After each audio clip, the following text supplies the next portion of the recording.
The following TBT interview with Big Mike Wyld was pre-recorded on the 22nd of July 2017. Hello everyone, welcome to the Burning Truth. It's Nathan here. We're down at the academy, down in Madeley and Telford. We're here just before the show. You've seen Carl's interview before, which was done earlier on in the day, and then myself, I have been joined by Big Mike Wyld, which is a true honour. He's taken some time out of the day just to give us the privilege, just to being able to give a bit of a backstory in what he does and where he came from. So I know this is a unique opportunity, and I'd just like to thank you for the time today. No problem, not at all. Happy to do it. So yeah, I know we've just had a brief catch up just before we came up. You mentioned very briefly about your background. So where did you start training? Right, I currently train sort of here at the academy and over at House of Pain in Nottingham. I've trained there for, it's getting on for 10 years now, run by Sticks. You know, one of the best heavyweights that the British game has produced for a long time. A little bit before that, I trained in MPW in Coventry, part of Hammerlock's affiliation when that was going around. Brilliant. And what made you want to get into the game? Because I take it you've been in the business now for quite a while. Oh yes, longer than I care to admit, to be honest. I always grew up as a fan. I'm just old enough to remember the last days of World of Sport. I always wanted to do it. I started following WWF when that came on Sky, and then the opportunity came to go and train initially in Coventry all those years ago, and I've just kept grinding away ever since. Did you used to go training at the shows then when you were younger? So you mentioned like the World of Sport days, but did you go training at the shows before they were around in the local area? They did it towards the, this was after they lost the TV, they did a couple not far from here at the school in Madeley. Big Daddy was on one time, so I went and watched that. Because I know where I'm from in Stoke-on-Trent, like they used to have the shows on at the Regent and the Victoria Hall. Yeah, up Hanley Dock. Yeah, up Hanley Dock, and they used to have like Kendo Nagasaki and Fit Finley down there. Yeah, no, we had the Big Daddy was up there, and Pat Roach was up there as well one time. Because I know we had Marty Jones here at the academy about 3 or 4 months ago. Yeah. Did you attend the seminar? Yes, I did. It was very, very intense, to be honest. He put us through physical paces and then gave us critiques on our wrestling. And it was a very interesting seminar because so many times you go to these places and everyone gets taught the same thing, rather than your work gets critiqued and you hear what you need to hear, if that makes sense. Yeah. It's certainly a good growing experience to do that. And what did he cover off with you? Like, if you don't mind me asking that. Like, the biggest thing I took away from it, it's got to be believable. And like I said over again, because there's no TV constantly, the ring is the shop window. That's where you advertise yourself, and you've got to keep it believable.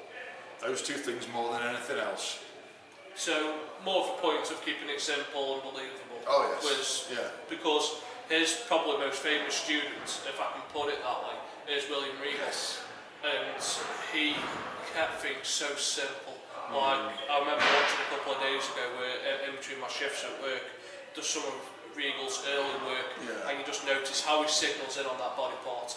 And like, is that something that Marty Jones was trying to pass on? Like, that ability of being able to tell a story through the targeting of a body part. Oh yeah, working a body part. A three-legged table's not worth anything to anyone. So, you mentioned it with the academy. I know last month we had that Alacious 6-man hardcore match. Yes.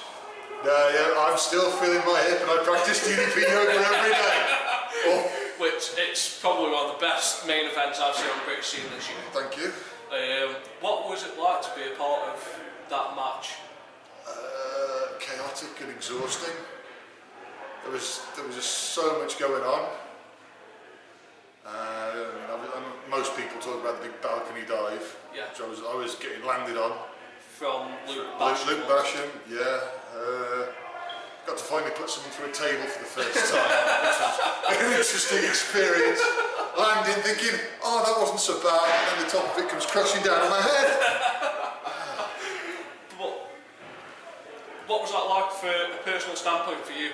Was that like a milestone of when you started here at the academy going, I want to do so many main events, or I want to steal the show? It's never been about doing the main events. I mean, like I alluded to earlier, I've been doing this a long time. In 2012, I had some back issues, and I took the whole year off. And when that started in my mind, I was retired, and I didn't want to ever get into the ring again. So now, to heal my back and be able to do it again, whether it's opening match, middle of the card, main event, I'm just glad to be back in it. Yeah, like, so, because that match has probably like set the standard so high now. I know tonight we've got the 8-man tournament. The 8-man tournament, like, which is going to be crazy. But like, in your mindset, is it about trying to raise the bar so you can surpass what you did last month, or are you just looking forward going, I want to be the first champion?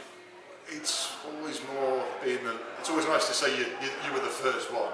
So yeah, it's very much targeting on that belt tonight. So you very briefly mentioned like with your back injury. So where did you start when you came back from your back injury? I returned to House of Pain.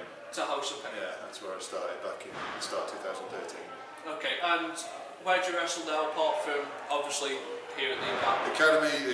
Academy, obviously, House of Pain. They're doing very well. They run 4 to 6 shows each month with many talented guys on there. And I go over in Peterborough for Full House Wrestling. Okay. Yeah, work over there as well. So there's a fair amount of travelling that you do? Yes, travelling is a lot. So like, you got structure in there. Nottingham for House of Pain, is it? Nottingham, yeah. Nottingham yeah. Are they still in partnership with RCW at times? Because I know, or was that Hop? Because House of Pain and Hop always used to get confused, didn't they? Yes, it's very confusing. I'm not 100% certain of what's actually going on. But no, so who trained you when you first started then? Initially, it was 2 Hammerlock guys, a guy called Psycho Steve and Magic, who I now believe has regenerated into Arcade over in Coventry. Those 2 guys, they kept it very technically based, to going through all the basics and the bumps and that sort of thing. And we started doing regular shows there in 2003. Okay, and major championships, like, did you hold any belts when you were over in House of Pain? I have been a House of Pain tag team champion with someone. I'm not getting on to know my partner at the moment. I lost my rag with him last night. Timberwolf. We are the Wild Wolf. He's had a lot of knocks to the head, and he was getting quite erratic. We were losing matches. He's been manipulated by Paul Malin, and he's hit me in the back with a steel chair. So I spent the last few months not wanting to fight him, and last night I was like, fine, I'm trying to talk over this damn ring, and last night I chopped a living granny out of him. So you mentioned one of probably the most influential people in British wrestling today, Paul Malin. Oh yes. How much of a privilege is it to work with Malin? Like, how much do you still learn even being a veteran from people like Malin? It's flat when you would call me a veteran. I live by the moniker, there's always something to learn. Yeah, Paul, while he may have been my best friend, he's a damn good guy to be in the ring with. You always come out there a little bit better when you wrestle Paul Malin. I was speaking to this with Nightshade when we interviewed Nightshade down at Wolfbrook. Paul's probably, like, maybe not with himself in current state, but he's always been one of the most influential people when it shows. Yeah. He always takes the time out to try and go, look at this, and why aren't we looking at that? And he's always pointing something out, and like that psychology. He'll point something out to you if he thinks you need to hear it. Yeah. Him and Connors are absolutely Joe Connors together. Yeah, predators. Yeah, and some of their work when they're against each other is absolutely amazing. So, I don't think I asked you earlier on, how many years have you been wrestling now then? Oh. Because you mentioned like 10 years before with House of Pain and everything like that. So like here, you must be like one of the dads here where people look at you and go, that's the person I need to ask, or if anyone needs something doing, do they come to you first? Not necessarily. If someone wants my opinion, I'll give it. Being 6'6" and 300 pounds, I always have a bit of a warped perspective, wrestling from the big guy standpoint. But if someone wants my opinion, I'll ask. I'll give it. Yeah. So, what do you think of the current crop of guys that you're wrestling with there at the moment? House of Pain. In general, in UFC. Oh my God, they're phenomenal athletes. They're brilliant. Like, who's your favourite person to go against now? Ooh, favourite. I mean, obviously Malin, as we want to talk about. Alex Gracie, who's doing very well for himself in WCPW and other places. Always enjoyed battling him. Let's have a think. Joe Connors, I've been against and I'm tagged with him. Always good matches. I never quite, here's an interesting, I've known him for 10 years, but I never got to have a 1-1 with sticks, which I've always kind of regretted. That's amazing when you think about like, the longevity of how long you've known him and how long like, you've been in the same company, yet you've never quite crossed. Never quite crossed paths properly, not quite. No, I actually found that quite amazing because like if you stay around the company long enough, like you get the alteration, don't you? When you're able like to fight the people you want to fight. On there, like, who is the one that you want to look out for? Like, if you look at the guys that you wrestle with now, who's the one that you say in a couple of years that's going to be the guy that could carry British wrestling forward? Oh, I don't know about a couple of years. I mean, there's a guy who currently he's trained at House of Pain, but he goes all over the country and he's made a few trips over to Japan. Jukin, the World Warrior, I think he does not get anywhere near as much credit as he deserves. I'm a really big fan of Jukin. I saw Jukin when he was at United Wrestling. He had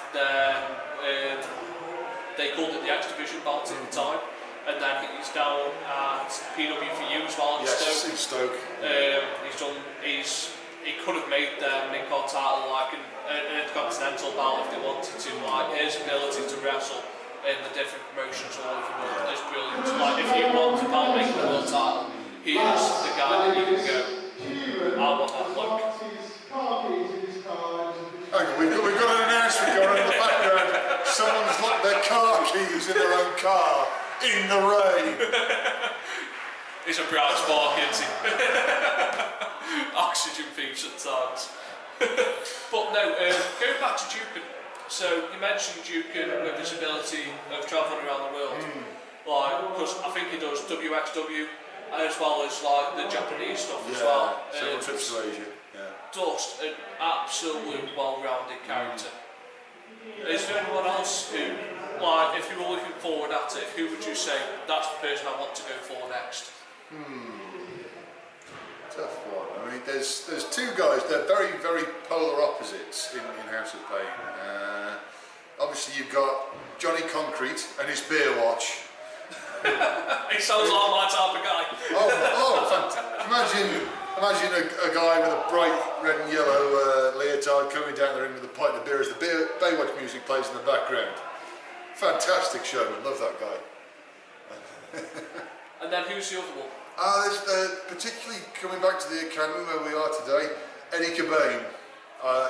I've seen him since he started training in day one, and I've wrestled him a couple of times, and each time he gets better and better, and it always drives me to be a bit better as well. Yeah, like everyone I speak to away from the ring or away from like an arena, I was speaking to a couple of people here, like we had Big Rich on a couple of weeks ago, and we still chat now and then. He said Eddie Cobain was one he'd like to have a match with. Got Matt Burns, who does all the stuff with myself. He said he'd love having a match with Eddie Cobain. Like, just the gimmick, the character, he understands like the overall package of what he wants to do and the direction he wants to take his character. It's such a bold gamble, isn't it, to deck yourself in bright pink when you're a ginger Irish. It takes a real man to wear pink. Indeed.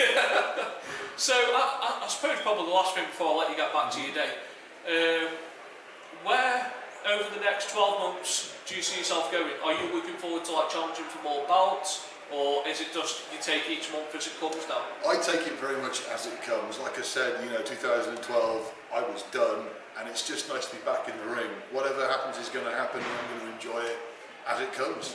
Simple as that. So that's brilliant. So where are people able to find you if they want to follow your progress? Like, do you use Facebook like the rest? I do have a Twitter. Okay. Big Mike Wyld 532. There we go. So if you want to jump on Twitter, you can find them there. Is there anywhere else where people can find you, or is it mainly Twitter at the moment? It's just Twitter at the moment. Not a problem. So that's brilliant. So I've been Nathan from The Burning Truth. Just a last thank you to Big Mike Wyld, and apart from that, that's a wrap, folks. Thanks for your time.